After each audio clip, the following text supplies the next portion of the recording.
السلام علیکم ورحمۃ اللہ وبرکاتہ۔ اگر آپ سے کہا جائے کہ آپ ایک ایسی دعا کیجئے جس میں آپ ہر چیز مانگ لیں، یعنی ایک ایسی چیز مانگیے جس کے ملنے سے آپ کو سب کچھ مل جائے، تو آپ کیا مانگیں گے؟ آپ کون سی دعا کریں گے؟ صحت، دولت، حسن، جوانی، عزت، شہرت یا کچھ اور؟ آپ کس چیز کا سوال کریں گے؟ اس کا جواب یہ ہے کہ ہم اللہ رب العزت سے عافیت مانگیں گے۔ عافیت، پیغمبر علیہ السلام نے فرمایا کہ اللہ سے عافیت مانگو، اس لیے کہ بندے کو عافیت سے زیادہ افضل کوئی اور چیز مل ہی نہیں سکتی۔ عافیت سے بڑھ کر نہ تو اس دنیا میں کوئی چیز ہے اور نہ آخرت میں۔ عافیت ہر جگہ ہوتی ہے، بدن میں عافیت، اولاد میں عافیت، مال میں عافیت، دین میں عافیت۔ اگر آپ اپنے پاؤں پر چل رہے ہیں تو آپ کے پاؤں میں عافیت ہے۔ اگر آپ اپنی آنکھوں سے اچھی طرح سے دیکھ رہے ہیں تو آپ عافیت سے ہیں۔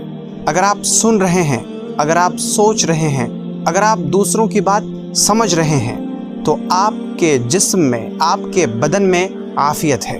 مال میں عافیت یہ ہے کہ آپ کے مال میں برکت ہو، آپ کی ضرورتیں پوری ہو رہی ہوں، آپ کا مال وباؤں سے اور بلاؤں سے محفوظ ہو۔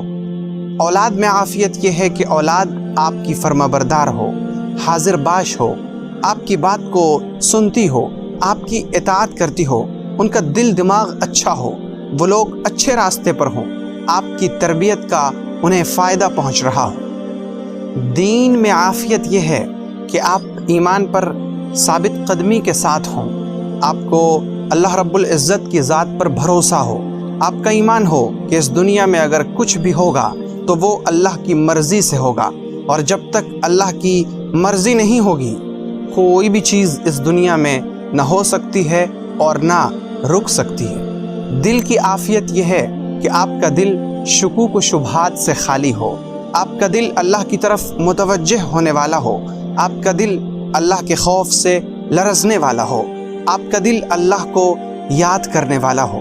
تو گویا عافیت ہر چیز میں ہوتی ہے، اور عافیت سے بڑھ کر اس دنیا میں کوئی چیز ہو ہی نہیں سکتی۔ عافیت کا پتہ تب چلتا ہے جب آدمی ہاسپٹل جائے اور وہ دیکھے مریضوں کو بلکتے ہوئے، سسکتے ہوئے، روتے ہوئے اور کراہتے ہوئے۔ کوئی زخموں سے چور ہے، کسی کا ہاتھ ٹوٹا ہوا ہے، کسی کا پاؤں زخمی ہے، تب اسے پتہ چلتا ہے کہ عافیت کیا چیز ہے۔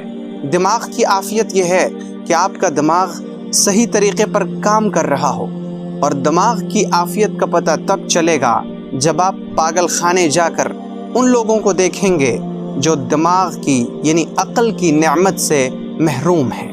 اور آخرت کی زندگی کی عافیت یہ ہے کہ وہاں حشر کے میدان میں عرش کا سایہ مل جائے۔ یہ حشر کے میدان کی عافیت ہے۔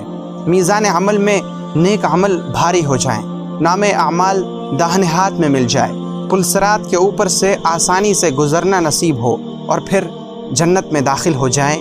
یہ آخرت کی عافیت ہے۔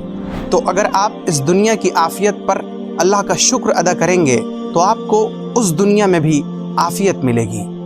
اور اگر آپ کو کسی بھی طرح سے عافیت کی کمی ہے تو پھر اللہ سے عافیت مانگیں، کیونکہ پیغمبر علیہ السلام نے فرمایا کہ اللہ سے عافیت کا سوال کرو، اور جب عافیت مانگتے ہیں آپ تو گویا کہ آپ ہر چیز مانگ لیتے ہیں۔ سو میں آپ کے لیے دعا کرتا ہوں کہ اللہ رب العزت آپ کو یہاں اور وہاں دونوں جگہ عافیت عطا فرمائے، اور آپ بھی اپنے لیے عافیت مانگیں، اور صرف اپنے لیے ہی نہیں بلکہ میرے لیے بھی اور سب کے لیے، اور خاص طور سے ان لوگوں کے لیے بھی جو تازہ فکر کی کلپس دوسروں تک پہنچاتے ہیں۔